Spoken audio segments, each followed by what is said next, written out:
Well, hi everyone. Welcome back. It's Mr. Schauber, and this is our 1990s PowerPoint presentation. I told you guys I grew up in the 1980s. I was born in the late 70s, but grew up in the 80s for, the first half of my childhood, I guess. I was 13 when the 1990s started. And, the 90s was kind of the last part of my junior high, and then my high school, and most of my college years, and then my LDS mission as well. So you'd think I'd like the 90s more than I did the 80s, but I don't. I prefer the 80s. I just think life was more fun back then, and maybe, of course, looking back, when you're a kid, times are more carefree and so forth. So maybe the 80s just seemed better, but the 90s was a good decade as well. A lot of stuff happened, and it's kind of when I really grew up, I guess, as far as becoming the person I am today. But let's look at the 90s and some of the events that happened that shaped not only our country, but the world.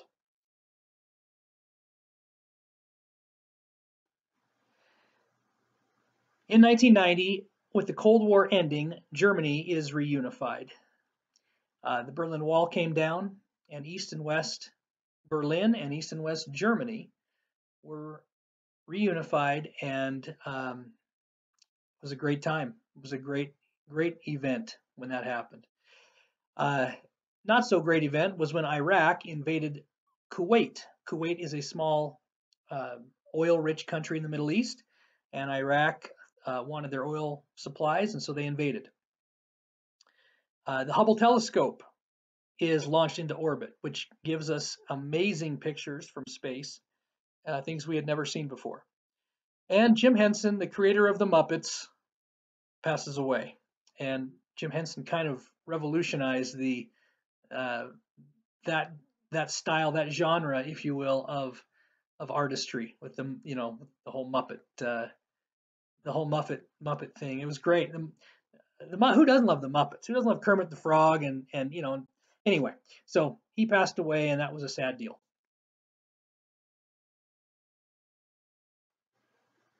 So here are a few pictures, of course, of Germany being reunified. Big parties, big gatherings, celebrations when the country is finally made whole again.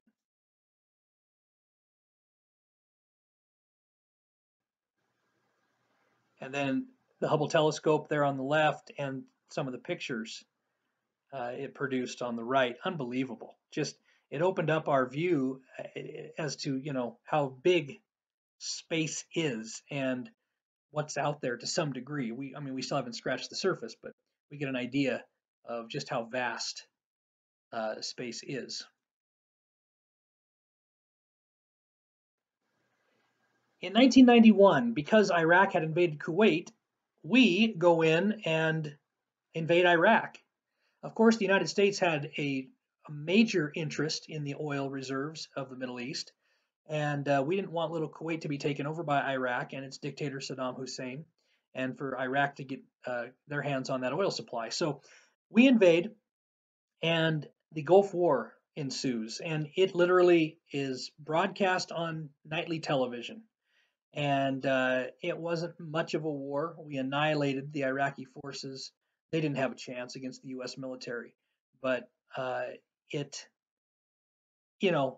that point, Saddam Hussein became public enemy number one, and he kind of was until he was finally captured years later. But interesting, we've had our hand in the Middle East and its oil for so long now, and that won't change anytime soon.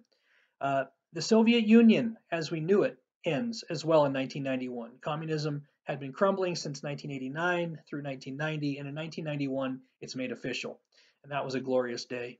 And Magic Johnson announces that he has the HIV virus, and that shocks the basketball world and the world in general. Probably the most high-profile individual to come out and say he's got the HIV virus, which can lead to AIDS. And we didn't know a lot about AIDS back then. And so everybody thought Magic Johnson would surely pass away from this. To this day, he's still alive, and you know it. And fortunately, he's still alive. And a lot of research and a lot of progress has been made in the AIDS category. And the World Wide Web idea is released. Of course, the idea for the internet had been conceived many, many years earlier, but the idea is now made public that we can have this. Of course, for you and I, it's like second nature. We go on the internet, we go on the web, and everything's on the internet now. But just 3 decades ago, it wasn't like that. And this idea of the World Wide Web is kind of made public and released, and it's going to, within a few years, change everyone's lives.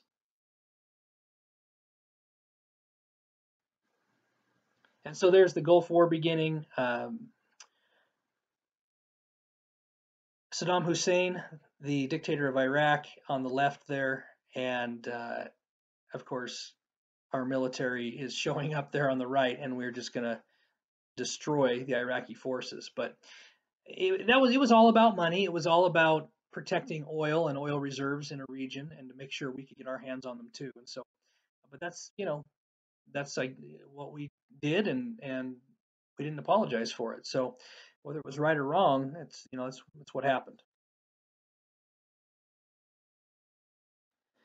And there's Irvin Magic Johnson saying he has the HIV virus, so he was forced to retire from basketball. People didn't know what the effects were going to be, if he was going to live, or pass away soon. Like we said, he hasn't passed away yet.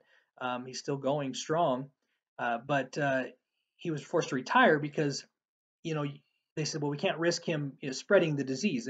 Again, we didn't quite know enough about it. We didn't know if it was going to be spread by handshakes, coughing on somebody. Now, it could be spread by blood, open cuts or things like that, to other open cuts and things. So anyway, it was just shocking, and he actually came back to the NBA for a short time later and played, and he also played in the 1992 Olympics, and so his basketball career wasn't completely done, but for all intents and purposes, it kind of was when he made this announcement.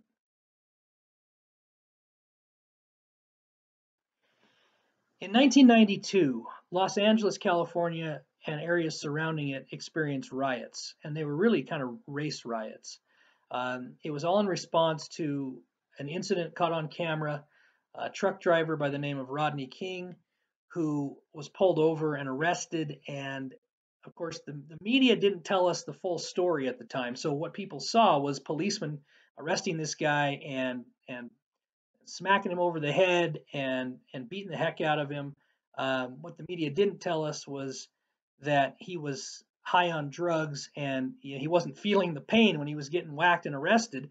And so it took a bunch of policemen to subdue him. And anyway, of course, leave it to the media to skew things. But in response to this, because he was a black man and was being arrested by mostly white police officers, this became a racial thing, and it was a bad deal. And so that became kind of front and center news for a while. Minnesota and its Mall of America, the largest shopping mall in the U.S., was opened up in 1992. Johnny Carson, the legendary host of The Tonight Show, finally retires and leaves the show, and Jay Leno hosts it after him. Of course, Jay Leno doesn't do that anymore, but he did from the 90s to the into the 2000s and so forth. Prince Charles and Princess Diana divorce in 1992. They had been married for a number of years. They had a couple of boys. Of course, their sons today are famous. Prince Harry and his wife, and Prince William and his wife, and of course, they're like tabloid favorites, and they're always in the news and stuff. So Prince Charles is the son of Queen Elizabeth II. So basically, he's like next in line to be King of England if England continues on with their monarchy in the traditional sense of the word. And so He was married to Princess Diana. They'd had these two sons. Princess Diana was basically universally loved in England and around the world. She was a kind woman, at least that's how she was reported, kind, and she was always doing humanitarian work, and she was just a lovely lady and just fantastic. And Prince Charles was not seen in the same light, especially by the English. They didn't really like him very much. They still don't. But once he divorced Princess Diana, they really didn't like him, and he kind of became an outcast, if you will. I mean, of course, he's still royalty. He's still, next in line, basically, to be the monarch. But the people of England he fell out of favor with them because they loved Princess Diana and they didn't love him. And then Bill Clinton is elected U.S. president in 1992, the election of 92. He will assume office in January of 1993. And of course, during his 8 years in office, we have some ups and downs in the country and certainly in his personal life.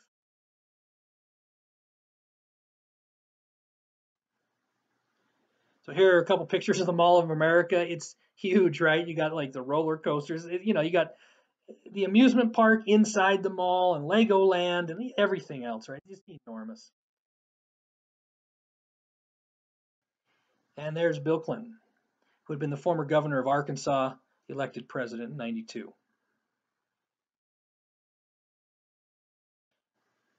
In 1993, Czechoslovakia splits into two countries, the Czech Republic and Slovakia, with communism ending and kind of based on ethnic and religious and language differences. Czechoslovakia splits into these two nations, which still exist today in that form. The World Trade Center, the main buildings in New York City there, the towers, have an explosion, and it's done by Muslim fundamentalists. And so we always think of the 9/11 2001, incident, of course, which changed the world and still and continues to affect the world today. But in 1993, 8 years before that, there was also an explosion there by some Muslim fundamentalists. At least it was attributed to them, and that really, is just shocking. Speaking of shocking, Michael Jordan, perhaps the greatest basketball player ever, retires for the first time. He had just won 3 straight NBA championships with the Chicago Bulls, and he said, I'm done. I'm going to retire. And we were like, what? You're like in the prime of your career. You can't retire. And he said, yeah, no, I'm going to retire. I'm going to try to play professional baseball. I played baseball and basketball in high school. I love baseball. I'm going to try to play baseball. I've accomplished what I wanted to in basketball. I want to play baseball. He played baseball for, about a year and a half, and he was okay. He wasn't major league material, but I mean, considering he hadn't played baseball for all those years, he was such a tremendous athlete that he picked up back up with baseball pretty well and played in the minor leagues and did okay. But as we will see, that baseball career is short-lived, and he will come back to basketball not long after. Also, Cheers, one of the most watched TV shows of all time, sitcoms, has its final episode. There's the crazy Black Hawk Down incident in Somalia with American helicopter and American soldiers, and that was just a horrible deal. The Power Rangers, which some of you may have watched on television when you were little, begins. That was crazy, and that was like these little kids loved the Power Rangers, and I thought it was wacky, but it begins. And Jurassic Park, the movie, hits the theaters, the first movie, and it revolutionized special effects. Jurassic Park, it was a classic movie, and it just changed our whole concept of what special effects could do at the movies. So here's the cast of Cheers there on the left, and it was a sitcom. Basically, it was based in a bar. The whole thing was kind of based in this tavern bar, and people sitting around talking about their lives. And I mean, you wouldn't think you could make a whole sitcom out of that kind of scenario and have it be as successful as it was, but it was wildly popular. and a number of these cast members, of course, Ted Danson and Kelsey Grammer and Woody Harrelson. These guys all, well, pretty much all of them, but the characters, but especially those, kind of spun off and went on to other things. They had their own shows, or they've been in movies, they've been in other TV shows. So crazy success for Cheers. And then here's Jurassic Park, a picture of how realistic they could make these dinosaurs look. Now, of course, they can make things look even more realistic today with special effects, but for 1993, this was just groundbreaking, and it was amazing. And the first movie, they've made a bunch of Jurassic Park movies, but I think the first one was really good.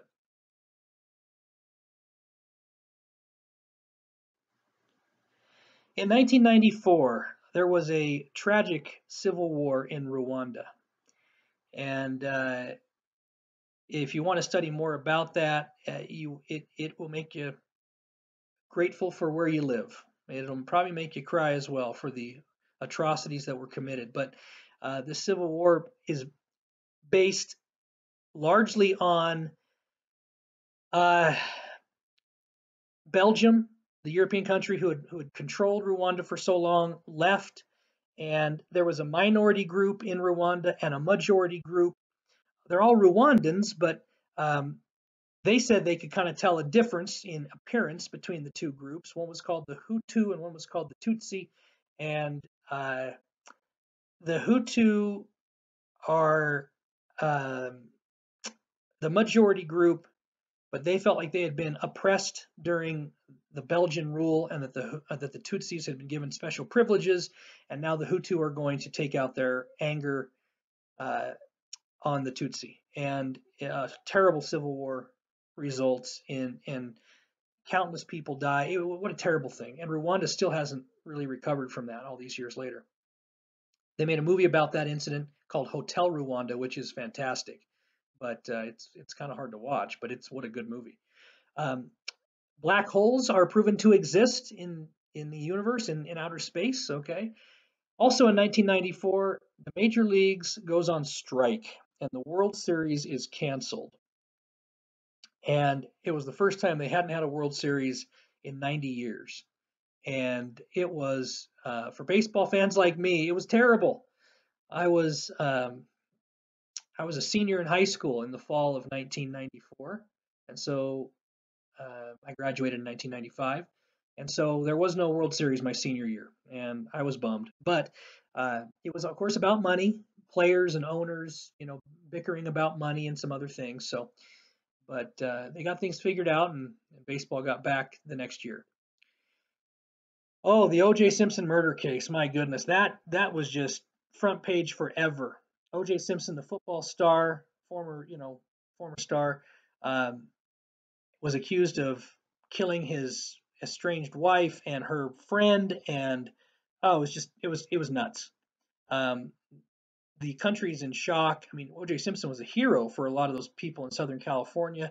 He was from California initially, from Northern California, but he played collegiately at the University of Southern California, and he was liked by most people that knew him, but people thought, oh, there's no way he could have done this. This is crazy. He's being framed. He's being set up, and all the evidence pointed to him having done it. And of course, this is going to go on from the summer of 1994, when this all comes to light, until the fall of 1995, when a jury is finally going to make a determination in the courtroom. So this goes on for over a year, from the accusation to the evidence gathering to the lawyer teams, and then the trial itself.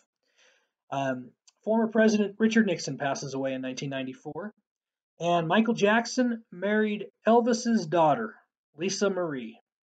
Talk about a power couple, right? But that was a short-lived marriage.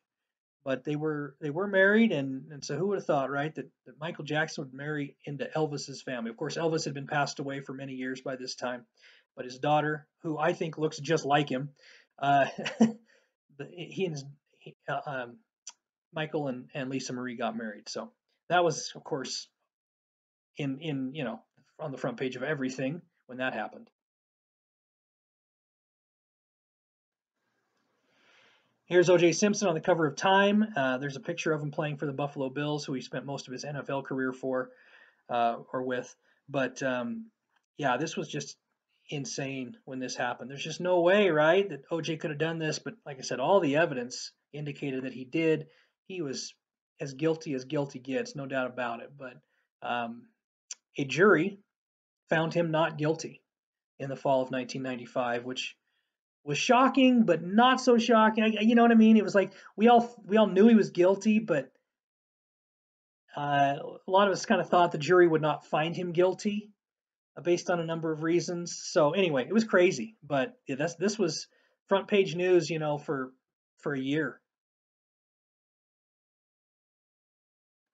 And then Michael and Lisa Marie. Does she not look like her dad? So crazy, huh?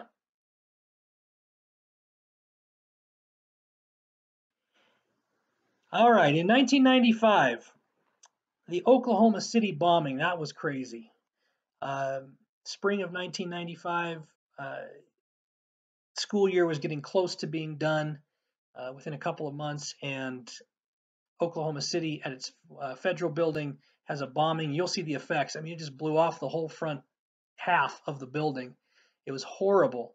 And of course, this is a terrorist move, but um, it's blamed on a guy named Timothy McVeigh. Uh, he gets the brunt of it, and um, some people think, though, this might have been a deep state, even government operation. And so there's all kinds of theories about it, about who did it, what happened, But what's really tragic is that people died, and in fact, they had a preschool or kindergarten type deal down in the basement, and kids died, and I mean it was horrible. And this is just shocking, We hadn't seen stuff really like this, and so in '93 you had the explosion at the World Trade Center, and then in '95, this and America was changing, and the world was changing. I mean, we hadn't really seen stuff like this, hardly ever, up to this point, and this was just crazy. OJ Simpson is found not guilty in the court of law, and the dot-com boom begins. So they had announced kind of the World Wide Web idea in 1991, but by 1995, the web is up. Most people still didn't have personal computers, believe it or not. Of course, now you have them in the palm of your hand, but most people didn't have personal computers in their home yet. More and more people were getting them, and of course would have them as soon as the web, takes off. But and so the internet's new at this time, but now email and different websites and online shopping and all this stuff that we know gets its start here. Of course, social media wasn't quite around much yet. Wouldn't take long for it to start to exist, as you will see. But anyway, yeah, the web changed everything, no doubt about it, and it's how we live our life today. What would we do if the internet, no longer existed? I mean, it's a pain when we have slow Wi-Fi, right? It's a pain when we have when the internet goes out for a while. We think, well, what can we do? How are we going to live our life, right? I mean, it's ridiculous that we think that way, but we do. So anyway, the dot-com boom begins, meaning once the internet's full up, up and running, anybody that could create a website that could sell things or market things, this becomes the big, all the rage, and this is where the money's at. Too. So a lot of people make a ton of money off this new, website.com craze.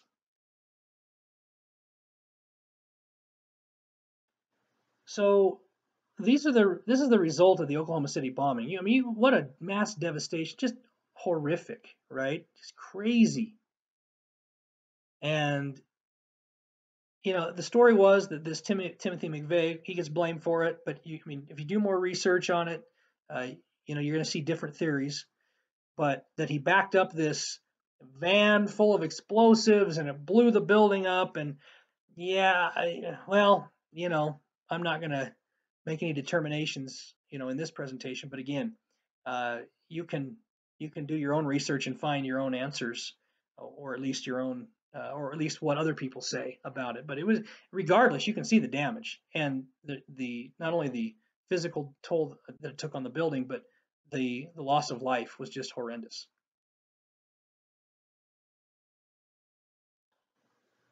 And then in 1996, the Olympics in Atlanta, there was a bombing there. I mean, is getting so crazy now. It was almost like it was just getting stupid. It was almost like copycat. One happens and somebody else got to do something too, and it's just ridiculous. So at a pavilion there, in Atlanta, this bombing takes place. They caught the guy. Luckily, nobody dies, from this. But it was just crazy, right? Um, on a happier note, the Nintendo 64 console is released, and that is the console, of course, that made Mario Kart famous. And I left on my LDS mission in 1996, and when I got back, my brother had this Nintendo 64 and Mario Kart, and I thought, I love video games. I'd loved them since I was a little kid, and so of course I played my fair share of Mario Kart when I got back from my mission. But Nintendo 64 was released in 1996. So there's the symbol of the Atlanta Olympics, the 100-year anniversary of the first modern Olympics in 1896. And so, but then some of the damage that occurred on the right there. But it just it was just crazy. That's all I can say. That you hear about stuff like this happening, you're going, wait a minute, what's going on? We never used to have stuff like this. And that's what I mean is, of course, there've always been crazies out there and terrorists to do bad things for the sake of doing bad things. But like I said, this is one thing that it seemed to me in the 80s when I was growing up, you just didn't see stuff like this. Now maybe you did, but of course media wasn't as mass media, as it is today. And when in the 80s, so not things happened in the world, but you didn't hear about them all the time. But I just don't remember seeing and hearing about bombings like this. And it seemed like the 90s come around and boom, all of a sudden we got, no pun intended, we got bombings and we got terrorist activities all over the place. And it was just crazy. So anyway, that's the Atlanta Olympics.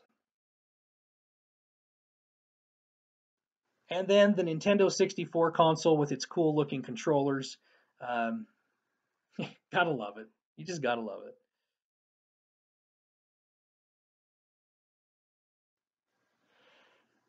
In 1997, Hong Kong goes back to China. Hong Kong is a rich city. Basically amazing how they built this city, built on rocks, okay, basically out and right in the ocean.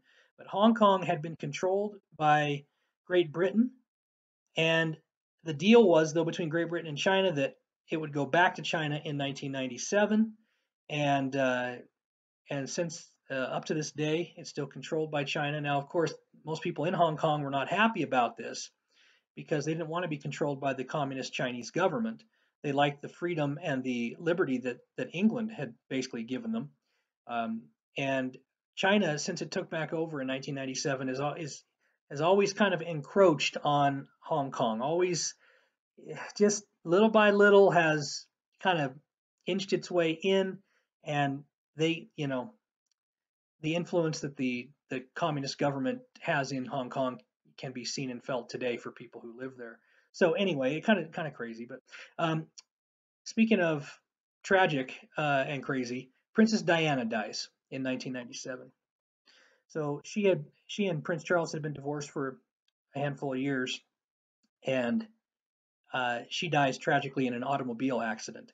I'll show you some pictures. She was out on the freeway. She had a driver, of course, and a lot of people think there was foul play involved. We may never know the truth, but some people think that the driver was, something went wrong with the driver, that he had some kind of a seizure, or he was intoxicated, or something was haywire with him. I've heard all the theories. Other people think that she was killed uh, intentionally by another vehicle ramming into her vehicle, spinning them out of control, type thing.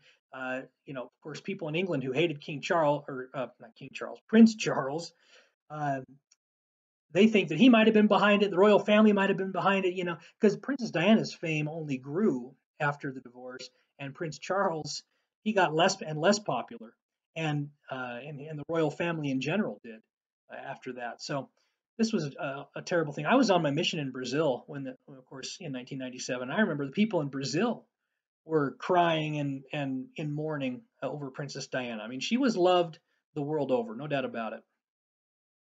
The movie Titanic is released, which will become the biggest movie ever worldwide to that time. And of course, it has Leonardo DiCaprio, and it's the story of the Titanic, right? The 1912 uh, boat ship, right? That sank. The world said it couldn't be sunk. It was indestructible, unsinkable, but the movie has its own spin on as far as the love story involved and things, but it becomes the biggest movie ever. In fact, of course, I'm in Brazil, and I think every Brazilian that I talked to had seen the thing like 5 times. So I mean, it was huge everywhere in the world. Mother Teresa passes away. The woman who devoted her life to helping the poor and the sick, and she was, talk about a humanitarian, but she passes away in 1997. And then Pokemon is introduced, and that becomes a craze for many years after, right? And it was cartoon, and it was movies, and it was playing cards, and you name it, right? So 1997 had some zingers, no doubt about it.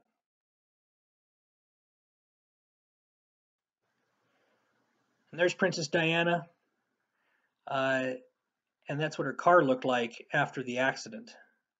So you can see that she didn't really have a chance of coming out alive from that. But a lot of people think there was some major foul play involved, and of course, if there was, the of course the English government has done a pretty good job of keeping a tight lid on things and making sure that the truth has not really come out about that. Now, it may have just been a simple accident, but that's the official story for most people. But a lot of people don't buy into that. So anyway, do research on it yourself and find out for yourself. But at least what you can. But that was a sad day when she passed away.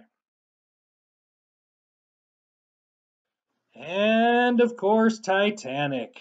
There you go.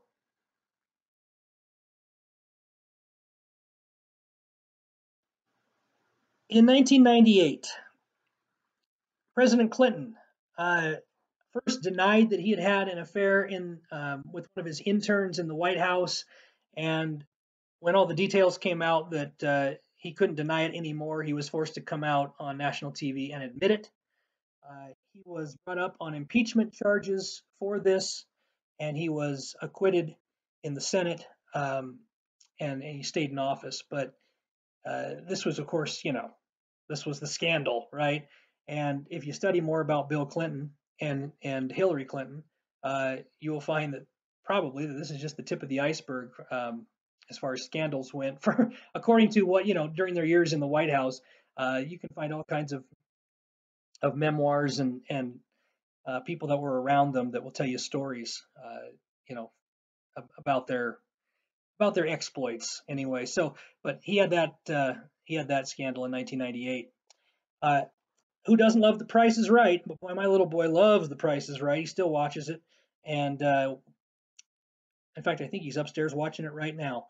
And The Price is Right aired its 5,000th episode in 1998.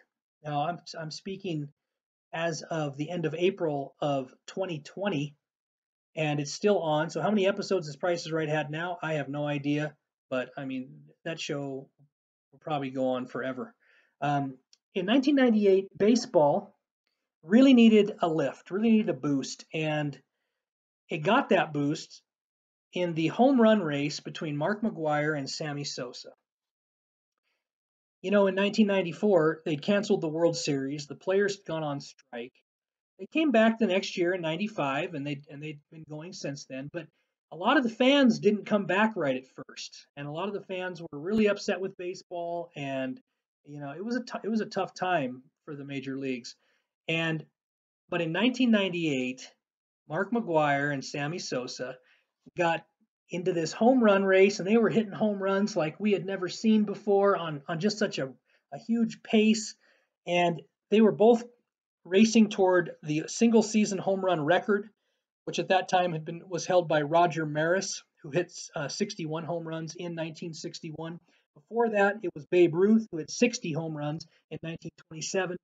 And so these guys just kind of captivate the baseball world. It brings a lot of the fans back. The home runs are flying out of the parks like crazy, not just from McGwire and Sosa, but from a lot of players.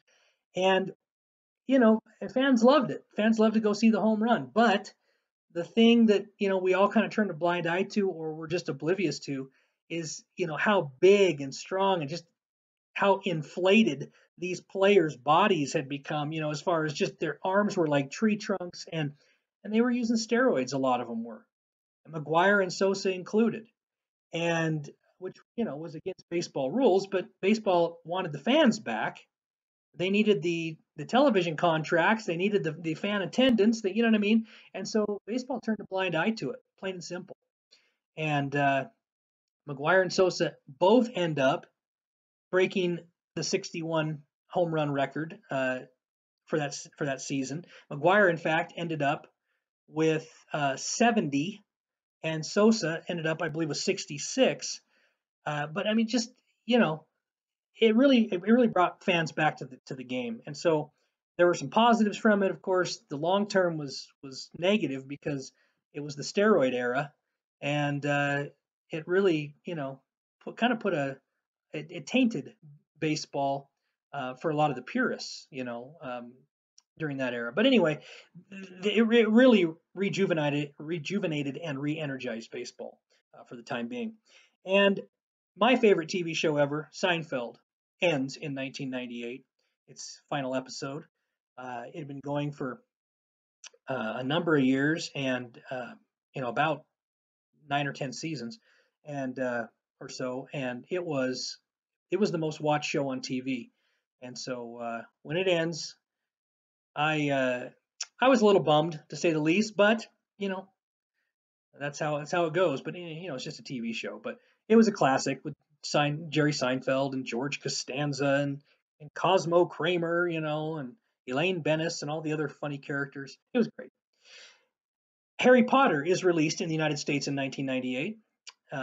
J.K. Rowling, the British mom who had written these, come up with these ideas and written this series, she hit it big over in England and then brings it to the U.S. and I think she's right up there with the Queen as far as wealthiest women in Great Britain. And then Michael Jordan, I told you he had retired in 1993, played baseball for the 94 season and part of 95, and then he comes back full time for the Chicago Bulls, at the I believe it was very end of 95 season. And then in 96, 97, and 98, the Bulls win 3 more championships in a row.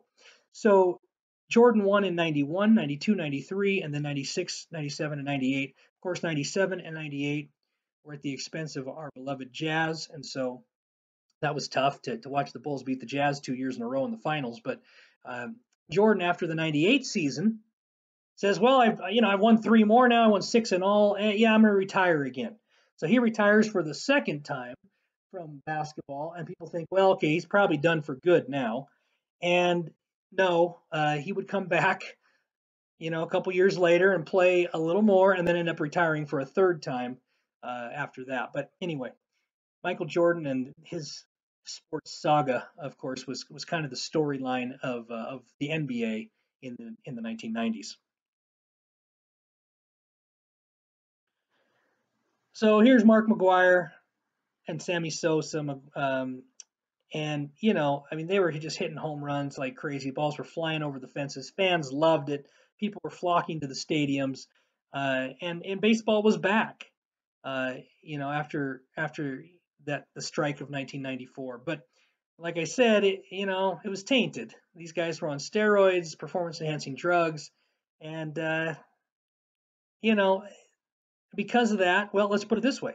Because of that, both these guys should be in the Hall of Fame based on their statistics alone.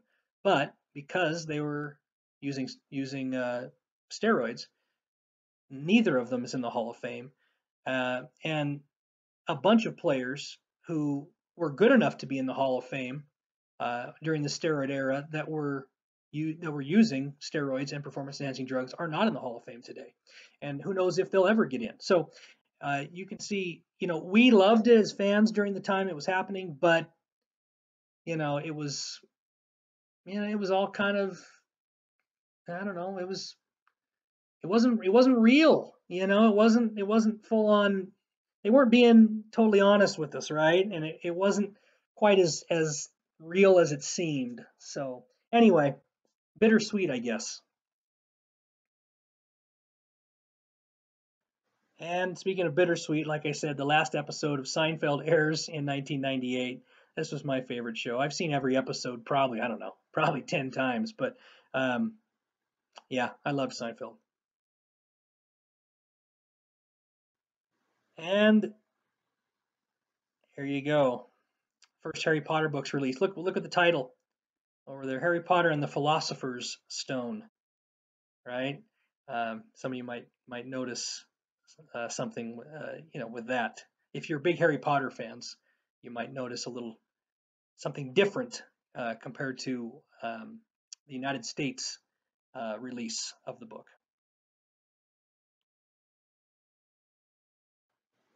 And in 1999, at Columbine High School in Colorado, there is a mass deadly shooting with two of the students who killed their fellow classmates, and that was shocking. Like I said, though, the 90s had this kind of stuff way too much, and it's occurred way too much since then.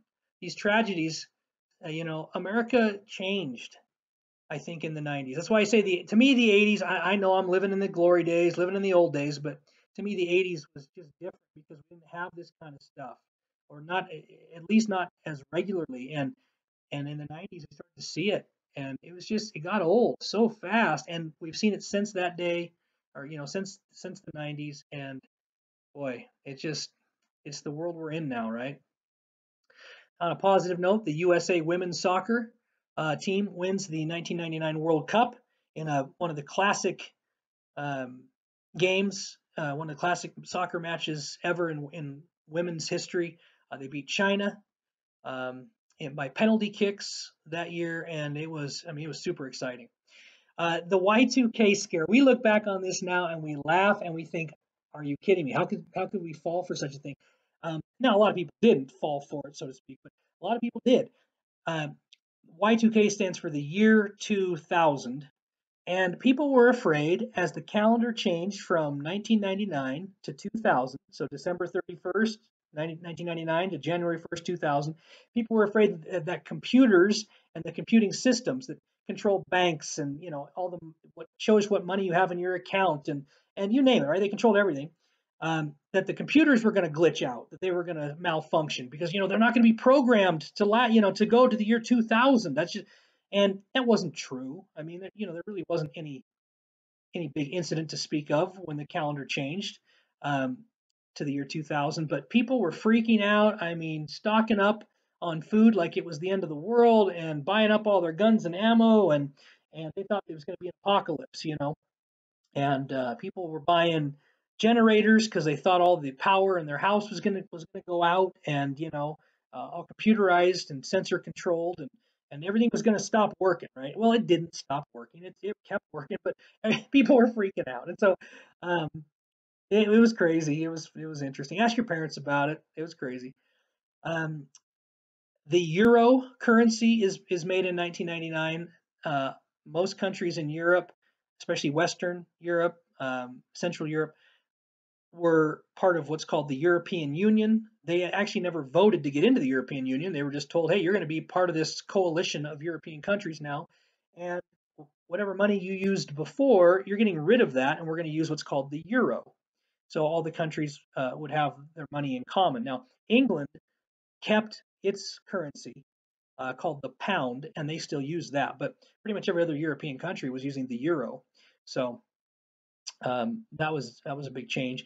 And Tony Hawk, the legendary skateboarder, lands the first 900 at the X Games off a half pipe, and of course a 360 is one revolution, a 720 is two, and a 900 is of course 2.5 revolutions. Nobody had ever successfully landed one that we had seen, and he did it at the X Games on TV, and I remember watching that, and that was pretty cool. And then the movie The Matrix is released, which is this, futuristic, it's all, all technology based movie, and this, and so a lot of people loved The Matrix, and it kind of changed movies, again. Whereas Jurassic Park kind of revolutionized the special effects in movies, The Matrix kind of changes. It kind of changes the industry again. And so anyway, and then John F. Kennedy's son, when President Kennedy was assassinated, he had a little boy, JFK Jr. At the time, and now JFK Jr. of course is grown up, and he's doing his own thing, and he dies in a plane crash in 1999. So that family just, are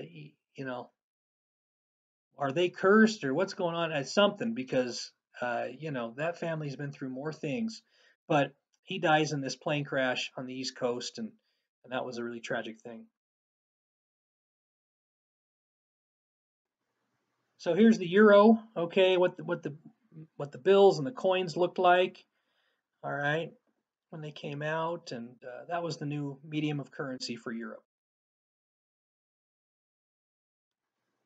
And here's Tony Hawk landing his 900 at the X Games. There you can see the half pipe down below, and just the mass throng of fans out there to watch it. But I mean, this was part of the X Games, so they were having competitions and things anyway. And then he just kind of, he says, hey, I'm gonna do a 900. I'm gonna try a 900. And he tried a couple times, couldn't quite land it. They just he kept trying it. He did it 4 or 5 whatever times, and he finally nailed it, and it was he made history.